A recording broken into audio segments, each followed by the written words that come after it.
ನಮಸ್ಕಾರ ಸ್ನೇಹಿತರೆ, ನಿಮಗೆಲ್ಲ ಮಮತಾ ಡಿಸೈನ್ಸ್ಗೆ ಸ್ವಾಗತ. ನಾನು ಮಮತಾ ಶಂಕರಿ. ಇವತ್ತು ಒಂದು ವುಲ್ಲನ್ ಶಾಲ್ ಮಾಡೋದನ್ನು ಹೇಳ್ಕೊಡ್ತಾ ಇದ್ದೀನಿ. ಇನ್ನೀಗ ಚಳಿ ಟೈಮ್ ಬರುತ್ತಾ ಇದೆಯಲ್ವಾ, ಅದಕ್ಕೋಸ್ಕರ ವುಲ್ಲನ್ ಶಾಲ್ ನಿಮಗೆ ಮಾಡಿದರೆ ಉಪಯೋಗಿಸ್ಕೋಬೋದು, ನೀವು ಮಾಡ್ಕೋಬೋದು.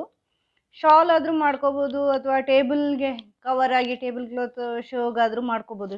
ಟೇಬಲ್ಗೆ ಚೆನ್ನಾಗಿ ಕವರ್ ಆಗೋ ಥರ, ಅಥವಾ ಬೇಬಿ ಬ್ಲ್ಯಾಂಕೆಟ್ ಮಾಡ್ಕೋಬೋದು. ಅಂದರೆ ಚಿಕ್ಕ ಮಕ್ಕಳನ್ನ ಎತ್ಕೊಳ್ಳೋಕೆ ಬೆಚ್ಚಗೆ ವುಲ್ಲನ್ ಶಾಲ್ ಇದ್ದರೆ ಚೆನ್ನಾಗಿರತ್ತಲ್ವಾ, ಅದಕ್ಕೋಸ್ಕರ ಬೇಬಿ ಬ್ಲ್ಯಾಂಕೆಟ್ ಆದರೂ ಮಾಡ್ಕೋಬೋದು.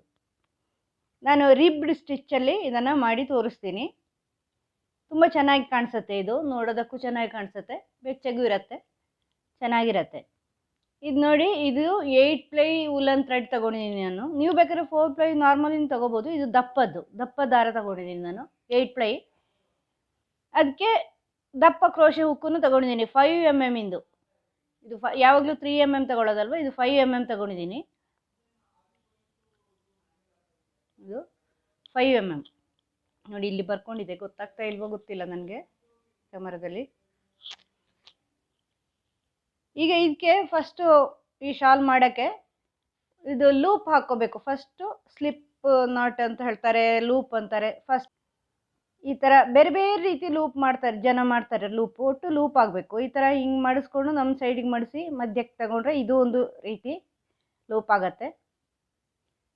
ಈ ಥರ ನಾನದು ಎಲ್ಲದರಲ್ಲೂ ಹೇಳಿದ್ದೀನಿ. ಈಗ ಲಾಸ್ಟ್ ಟೈಮ್ ನಾನು ಮಾಡಿದ ಡಿಸೈನಲ್ಲೂ ಅದರಲ್ಲೂ ತೋರಿಸಿದ್ದೀನಿ ನಾನು, ಈ ಥರ ಹೆಂಗೆ ಮಾಡೋದು ಅಂತ. ಲೂಪು ನಾನು ಗ್ರ್ಯಾನಿ ಸ್ಕ್ವೇರಿಂದ ಮಾಡಿದ್ದೀನಲ್ವ, ಅದರಲ್ಲೂ ತೋರಿಸಿದ್ದೀನಿ, ಮೊದಲೇನು ತೋರಿಸಿದ್ದೀನಿ. ಈಗ ಇನ್ನೊಂದು ರೀತಿ ತೋರಿಸ್ತೀನಿ ನೋಡಿ. ಈ ಥರ ದಾರ ಇದೆಯಲ್ವಾ, ಇದನ್ನು ಹಿಂಗೆ ಇಟ್ಕೊಳ್ಳಿ, ಕೈಗೆ ಸುತ್ಕೊಳ್ಳಿ. ಕೈಗೆ ಹಿಂಗೆ ತಂದು ಇದನ್ನು ಹಿಂಗೆ ಕ್ರಾಸ್ ಮಾಡ್ಕೊಳ್ಳಿ. ಜಸ್ಟ್ ಹಿಂಗಿದ್ರೆ ಹಿಂಗೆ ಕೈಗೆ ಹಾಕ್ಕೊಂಡು ಬೆರಳಿಗೆ ನಿಮ್ಮ ಕಡೆಗೆ ಹಿಂಗೆ ಹೇಳ್ಕೊಳ್ಳಿ. ಇದು ಇಲ್ಲಿ ಕ್ರಾಸಾಗಿ ಹಿಂಗೆ ಬರುತ್ತೆ, ನಾರ್ಮಲ್ ಅಲ್ವಾ. ಈ ಕೆಳಗಿನ ಈ ದಾರ ಇದೆಯಲ್ಲ, ಉದ್ದ ದಾರ, ಇದನ್ನು ಕೈಗೆ ಇನ್ನೊಂದು ಸಾರಿ ಹಿಂಗೆ ಸುತ್ಕೊಳ್ಳಿ, ಇಷ್ಟೇ. ಈಗ ಇದನ್ನು ಈ ಕಡೆ ತನ್ನಿ, ಕೆಳಗೆ, ಇದು ಲೂಪ್ ಆಗುತ್ತೆ ನೋಡಿ. ಇನ್ನೊಂದು ಸರಿ ಇದನ್ನು ಈ ಸಣ್ಣ ದಾರ ಹಿಂಗೆ ಒಂದು ಸೈಡನ್ನು ಹಿಂಗೆ ಮಾಡಿ ಇದನ್ನು ನಿಮ್ಮ ಸೈಡ್ಗೆ ಹಿಂಗೆ ಇಳ್ಕೊಳ್ಳಿ. ಇದನ್ನು ಬೆರಳಿಗೆ ಹಿಂಗೆ ಸುಂದ್ಕೊಳ್ಳಿ, ಉದ್ದ ದಾರನ. ಆಮೇಲೆ ಇದನ್ನು ಈಚೆ ಇದ್ರ ಮೇಲಿಂದಾಗಿ ಈಚೆ ತನ್ನಿ, ಲೂಪ್ ಆಯಿತು. ಇದನ್ನು ಹಿಂಗೆ ಮಾಡ್ಕೊಳ್ಳಿ. ಈಗ ಚೈನ್ ಸ್ಟಿಚ್ ಹಾಕೋಬೇಕು. ನಿಮಗೆ ಶಾಲ್ ಎಷ್ಟು ಉದ್ದ ಬೇಕೋ ಅಷ್ಟು ಉದ್ದ ಚೈನ್ ಸ್ಟಿಚ್ ಮಾಡ್ಕೋಬೋದು ನೀವು, ನಿಮಗೆ ಎಷ್ಟು ಉದ್ದ ಬೇಕೋ ಅಷ್ಟು. ನಾನೊಂದು ಸ್ಯಾಂಪಲ್ಗೆ ಸ್ವಲ್ಪ ಮಾಡಿ ತೋರಿಸ್ತೀನಿ. ಈ ಥರ ಚೈನ್ ಸ್ಟಿಚ್ಚು 1 2 ಈ ಥರ ನೀವು ಎಷ್ಟು ಉದ್ದ ಬೇಕೋ ಅಷ್ಟು ಉದ್ದ ಮಾಡ್ಕೋಬೋದು. ನಾನು ಸ್ವಲ್ಪ ದೂರ ಮಾಡಿ ನಿಮಗೆ ತೋರಿಸ್ತೀನಿ. ಇದು ಸ್ಯಾಂಪಲ್ಗೋಸ್ಕರ, ನಾನು ಶಾಲ್ ಪೂರ್ತಿ ಮಾಡ್ತಾಯಿಲ್ಲ, ಅದು ಹಾಗೆ ಮುಂದುವರ್ಸ್ಕೊಂಡು ಹೋಗೋದು. ಅದನ್ನು ಪೂರ್ತಿ ಮಾಡಿಲ್ಲ ಅಂದ್ರೆ ನಿಮ್ಗೆ ಗೊತ್ತಾಗತ್ತೆ, ರಿಪೀಟ್ ಅಲ್ವಾ. ಈಗ ನಾವು ಹೇಗೆ ಕುಚ್ಚು ಅರ್ಧ ಮಾಡಿ ತೋರಿಸ್ತೀವಿ ಅದೇ ಥರ ಸ್ಯಾಂಪಲ್ ಮಾಡ್ತಾ ಇದ್ದೀನಿ. ಈ ಥರ ಚೈನ್ ಸ್ಟಿಚ್ ಹಾಕ್ತಾ ಹೋಗ್ಬೇಕು ನೀವು. ಎಷ್ಟು ದೊಡ್ಡ ಬೇಕೋ ಅಷ್ಟು ದೊಡ್ಡ, ನಿಮ್ಮ ಶಾಲ್ ಎಷ್ಟು ದೊಡ್ಡ ಬೇಕೋ ಅಷ್ಟು ದೊಡ್ಡ ನೋಡಿ. ಈ ಥರ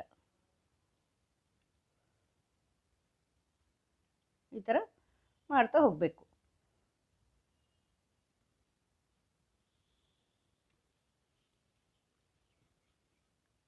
ನೋಡಿ, ನಾನು ಈ ಥರ 20 ಚೈನ್ಸ್ ಹಾಕಿದ್ದೀನಿ. ನೀವು ಎಷ್ಟು ಬೇಕೋ, ಚೈನ್ ಕೌಂಟಿಂಗ್ ಬೇಡ ನಿಮಗೆ, ಎಷ್ಟು ಬೇಕು ಅಂತ. ನಿಮಗೆ ಎಷ್ಟು ಉದ್ದ ಬೇಕೋ ಅಷ್ಟು ಉದ್ದ ಮಾಡ್ಕೋಬೋದು, ಕೌಂಟಿಂಗ್ ಬೇಡ. ಇಂಚು ಲೆಕ್ಕದಲ್ಲಿ ನೋಡ್ಕೊಳ್ಳಿ, ನೀವು ಎಷ್ಟು ಉದ್ದ ಶಾಲ್ ಬೇಕೋ ಅಷ್ಟು ಉದ್ದ ಶಾಲ್ ಮಾಡ್ಕೊಳ್ಳಿ.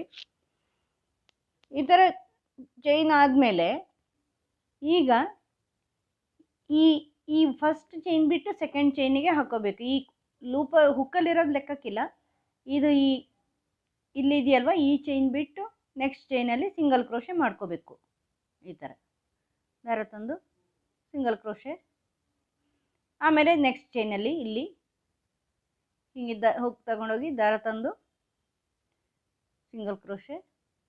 ಇದೇ ಥರ ಪೂರ್ತಿ ಮಾಡ್ಕೊಳ್ಳಿ ನೀವು, ಚೈನ್ ಮುಗಿಯೋವರೆಗೂ ಎಂಡ್ವರೆಗೂ ಮಾಡ್ಕೋಬೇಕಾಗತ್ತೆ. ಈ ಥರ ಇದು 8 ಪ್ಲೈ ಥ್ರೆಡ್ ಆದ್ದರಿಂದ ದಪ್ಪ ಇದೆ, ನಿಮ್ಗೆ ಗೊತ್ತಾಗಲಿ ಅಂತ, ಈಸಿ ಅಲ್ವಾ, ಗೊತ್ತಾಗತ್ತೆ, ಅದಕ್ಕೋಸ್ಕರ ಮಾಡ್ತಾ ಇದ್ದೀನಿ ಇದರಲ್ಲಿ. ಇಲ್ಲಾಂದರೆ ದಪ್ಪ ಶಾಲ್ ಆಗುತ್ತೆ, ನಿಮಗೆ ಚಳಿಗೆ ತುಂಬ ಒಳ್ಳೆಯದು, ಇದು ಚೆನ್ನಾಗಿ ಬರುತ್ತೆ ನೋಡಿ. ಈ ಥರ ಪ್ರತಿಯೊಂದಕ್ಕೂ ಸಿಂಗಲ್ ಕ್ರೋಶೆ ಮಾಡ್ತಾ ಬನ್ನಿ. ಹಿಂಗೆ ಇಲ್ಲಿ ಇದು ನೋಡಿ, ಈ ಚೈನ್ನ ಈ ಮೇಲಿನ ದಾರಕ್ಕೆ ಮಾತ್ರ ಹಿಂಗೆ ಹಾಕ್ಕೊಂಡು ಹಿಂಗೆ ದಾರ ತಂದು ಆಮೇಲೆ ದಾರ ತಗೊಂಡು ಒಂದೇ ಮಾಡಿ ಸಿಂಗಲ್ ಕ್ರೋಶೆ. ಇಲ್ಲಿಂದ ಹಿಂಗೆ ದಾರ ತಗೊಳ್ಳಿ, ತಗೊಂಡೋಗಿ ಹಿಂಗೆ ತನ್ನಿ. ಸಿಂಗಲ್ ಕ್ರೋಶೆ ಗೊತ್ತಲ್ವ, ಈ ಥರ ಮಾಡ್ಕೊಳ್ಳಿ. ನೋಡಿ ಈ ಚೈನ್ ಇದೆಯಲ್ವ, ಈ ಮೇಲಿನ ಚೈನ್ ಇಲ್ಲಿ ಹಿಂಗೆ ಹುಕ್ ಹಾಕ್ಕೊಳ್ಳಿ, ದಾರ ಹಿಂಗೆ ತಗೊಂಬನ್ನಿ ಅದರಲ್ಲಿ. ಆಮೇಲೆ ಇಲ್ಲಿಂದ ಹಿಂಗೆ ದಾರ ತಗೊಂಡು ಹಿಂಗೆ ತನ್ನಿ. ಈ ಥರ ಸಿಂಗಲ್ ಕ್ರೋಶೆ ಮಾಡ್ತಾ ಹೋಗಿ. ಪೂರ್ತಿ ಮಾಡಿ ತೋರಿಸ್ತೀನಿ ಇಲ್ಲಿ ಎಂಡ್ವರೆಗೂ. ಈಗ ನೋಡಿ, ಇದು ಎಂಡಿಗೆ ಬಂದಿದ್ದೀನಿ. ಎಂಡಲ್ಲಿ ಇಲ್ಲಿ ಈ ಲಾಸ್ಟ್ ಚೈನಲ್ಲೂ ಹೀಗೆ ಸಿಂಗಲ್ ಕ್ರೋಶೆ ಮಾಡ್ಕೊಳ್ಳಿ. ಸಿಂಗಲ್ ಕ್ರೋಶೆ ಮಾಡಿಕೊಂಡು ಈಗ ಒಂದು ಚೈನ್ ಹಾಕಿ ವರ್ಕ್ ಟರ್ನ್ ಮಾಡಿ ಬ್ಯಾಕ್ ಸೈಡಿಗೆ ಬಂದು, ಈಗ ಫಸ್ಟ್ ಇದೆಯಲ್ವ ಇಲ್ಲಿ ಎರಡು, ಈಗ ನೋಡಿ ಇದರಲ್ಲಿ ಹೆಂಗಿದೆ ಅಂದರೆ ನೋಡಿ, ಈ ಕಡೆ ಎರಡೆರಡು ಚೈನ್ ಬರುತ್ತೆ ನೋಡಿ, ಇದು ನೋಡಿ ಹಿಂಗೆ ಅಲ್ವಾ, ಇದು ನೋಡಿ ಹಿಂಗೆ ಬರುತ್ತೆ, ಎರಡೆರಡು ದಾರ ಬರುತ್ತೆ, ಗೊತ್ತಾಗತ್ತಲ್ವ. ಈ ಥರ ಇದೊಂದು ಎರಡು ದಾರ ಬರುತ್ತೆ. ಈಗ ಫಸ್ಟು ಇಲ್ಲಿ ಈ ಸಿಂಗಲ್ ಕ್ರೋಶೆಯಲ್ಲಿ ಎರಡು ದಾರಕ್ಕೂ ಹಾಕಿ ಈ ಥರ ಸಿಂಗಲ್ ಕ್ರೋಶೆ ಮಾಡ್ತಾ ಇದ್ದೀನಿ ನಾನು. ಅದಾದಮೇಲೆ ನೆಕ್ಸ್ಟಿಂದೆಲ್ಲ ಫಸ್ಟಿಂದ ಮಾತ್ರ ಎರಡು ದಾರಕ್ಕೂ ಹಾಕಿದ್ದೀನಿ. ನೆಕ್ಸ್ಟಿಂದೆಲ್ಲ ಈ ಬ್ಯಾಕ್ ಸೈಡ್ ಈ ಎರಡು ದಾರಗಳಲ್ಲಿ ಹಿಂದಿನ ದಾರ ಇದೆಯಲ್ವ, ಇದರಲ್ಲಿ ಮಾತ್ರ ಹಾಕ್ಕೊಂಡು ಸಿಂಗಲ್ ಕ್ರೋಶೆ ಮಾಡ್ತಾಯಿದ್ದೀನಿ ನೋಡಿ. ಇದು ನೀವು ಹಿಂಗೆ ಇಟ್ಕೊಳ್ಳಿ, ಸ್ವಲ್ಪ ಬಗ್ಗಿಸ್ಕೊಂಡು ಹಿಂಗೆ ಹಿಡಿದ್ರೆ ಕಾಣಲ್ಲ, ಅದು ಸ್ವಲ್ಪ ಹಿಂಗೆ ಮಾಡ್ಕೋಬೇಕು. ಈ ಬ್ಯಾಕ್ ಸೈಡಿನ ದಾರಕ್ಕೆ ಹಾಕ್ತಾಯಿದ್ದೀನಿ ನಾನು ನೋಡಿ.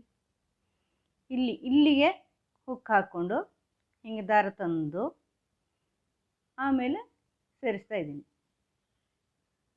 ನೋಡಿ. ಇಲ್ಲಿ ಕಾಣ್ತಾ ಇದೆಯಲ್ವ,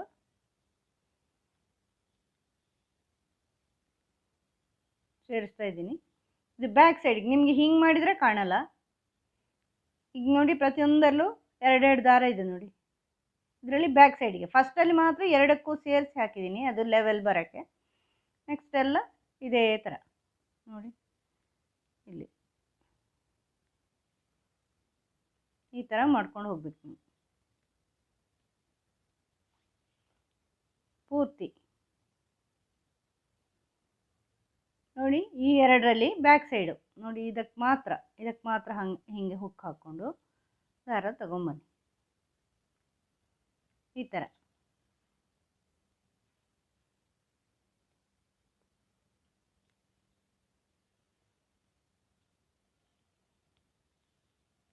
ಆವಾಗ ನೋಡಿ ಈ ಥರ ರಿಬ್ ಬರುತ್ತೆ, ಓಕೆ, ರಿಬ್ ಅಂತ ಹೇಳ್ತಾರೆ. ಪ್ರತಿ ಸಾಲಿಗೂ ಹಾಗೆ ಮಾಡ್ಕೊಂಡು ಹೋದ್ರೆ ಆಯಿತು ನೋಡಿ. ಇದು ಎಂಡಿಗೆ ಬಂತು. ಎಂಡಿಗೆ ಬಂದಮೇಲೆ ಈಗ ಈ ಎಂಡಲ್ಲಿ ಇದೆಯಲ್ವಾ,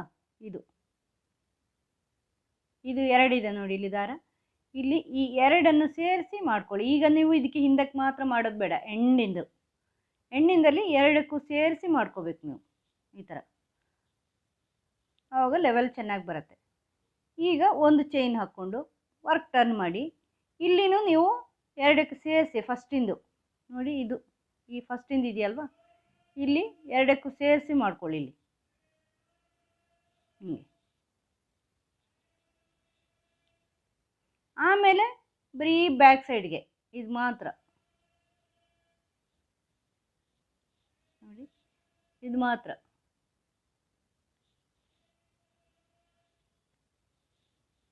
ನೋಡಿ. ಇಲ್ಲಿ ನೋಡಿ, ಇದು ಎರಡು ಇದೆಯಲ್ವಾ, ಇಲ್ಲಿ ಎರಡನೇದು, ಇದು ಎರಡು ಇದೆಯಲ್ವಾ, ಈ ಎರಡನೇದನ್ನು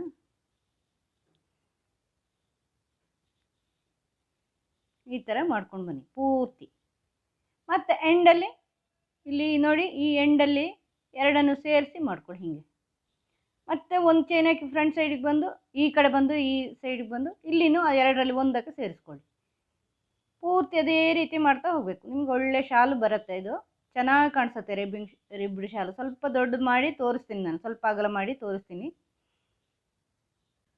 ಈ ಥರ ಕಾಣಿಸುತ್ತೆ ಸ್ನೇಹಿತರೆ ನೋಡಿ. ಇದು ಈ ಥರ ಬ್ಯಾಕ್ ಸ್ಟಿಚ್ ಹಾಕ್ಕೊಂಡು ಬಂದಾಗ ರಿಬ್ಡ್ ಸ್ಟಿಚ್ ಎರಡು ಕಡೆನೂ ಒಂದೇ ರೀತಿ ಕಾಣಿಸುತ್ತೆ. ಇದು ಬ್ಯಾಕ್ ಸೈಡ್ ಮತ್ತು ಫ್ರಂಟ್ ಸೈಡು. ನೀವು ಇದು ದಪ್ಪ ವೂಲನ್ ಥ್ರೆಡ್ ದಪ್ಪ ಆಗುತ್ತೆ ಅಂದರೆ ಇದು ಸಣ್ಣ ಥ್ರೆಡ್ಡಲ್ಲಿ ಮಾಡ್ಕೊಳ್ಳಿ, 4 ಪೈ ಥ್ರೆಡ್ಡಲ್ಲಿ ಮಾಡ್ಕೊಳ್ಳಿ. ತುಂಬ ಚೆನ್ನಾಗಿರೋ ಶಾಲ್ ಆಗುತ್ತೆ, ದಪ್ಪ ಶಾಲ್ ಆಗುತ್ತೆ, ಚಳಿಗೂ ಒಳ್ಳೆಯದಾಗಿರುತ್ತೆ, ತುಂಬ ಚೆನ್ನಾಗಿ ಕಾಣಿಸುತ್ತೆ. ಇದು ನೀವು ಟೇಬಲ್ ಕ್ಲಾತ್ ಮಾಡಿದ್ರೂ ತುಂಬ ಚೆನ್ನಾಗಿ ಕಾಣಿಸುತ್ತೆ ನೋಡಿ, ರಿಬ್ಡ್ ಆಗಿದೆ. ಇದು ಬೇಬಿ ಬ್ಲ್ಯಾಂಕೆಟ್ಗೆ ಬೆಸ್ಟ್ ಡಿಸೈನ್. ಇದು ಮಕ್ಕಳನ್ನ ಇಟ್ಕೊಳ್ಳೋಕ್ಕೆ ಬೆಚ್ಚಗಿರುತ್ತಲ್ವ, ಮಕ್ಕಳಿಗೆ ಚಳಿಗೆ, ಎಳೆ ಮಕ್ಕಳು ಇರ್ತಾರಲ್ವ, ಕೆಲವು ತಿಂಗಳಿನ ಅಂದರೆ 1-2 ತಿಂಗಳ ಮಗು ಎಲ್ಲ ಆದರೆ ಎತ್ಕೊಳ್ಳೋಕ್ಕೆ ಬೆಚ್ಚಗೆ ಚೆನ್ನಾಗಿರತ್ತೆ ನೋಡಿ. ಈ ಥರ ಡಿಸೈನ್ ಬರುತ್ತೆ. ಇದು ಸ್ಟಾರ್ಟಿಂಗು ಹಿಂಗೆ ನೀವು ಎಷ್ಟು ಉದ್ದ ಬೇಕೋ ಎಷ್ಟು ಅಗಲ ಬೇಕೋ ಅಷ್ಟು ಮಾಡಿ. ಉದ್ದ ಬೇಕು ಅಂದರೆ ಬೇಸ್ ಹಿಂಗೆ ಚೈನ್ ಹೆಚ್ಚು ಹಾಕ್ಕೊಳ್ಳಿ, ಇಂಚು ಅಳತೆ ಮಾಡ್ಕೊಂಡು ಈ ಚೈನ್ ಜಾಸ್ತಿ ಹಾಕ್ಕೊಳ್ಳಿ. ಆಮೇಲೆ ಹಿಂಗೆ ಮೇಲೆ ಎಷ್ಟು ಅಗಲ ಬೇಕೋ ಅಷ್ಟು ಅಗಲ ಮಾಡ್ಕೋಬೋದು. ಶಾಲು ತುಂಬ ಚೆನ್ನಾಗಿ ಕಾಣಿಸುತ್ತೆ ಇದು. ನೀವು ಶಾಲು ಎಷ್ಟು ದೊಡ್ಡ ಮಾಡ್ತೀರೋ ಅದಕ್ಕೆ ಹೊಂದ್ಕೊಂಡು ದಾರ ಇರುತ್ತೆ.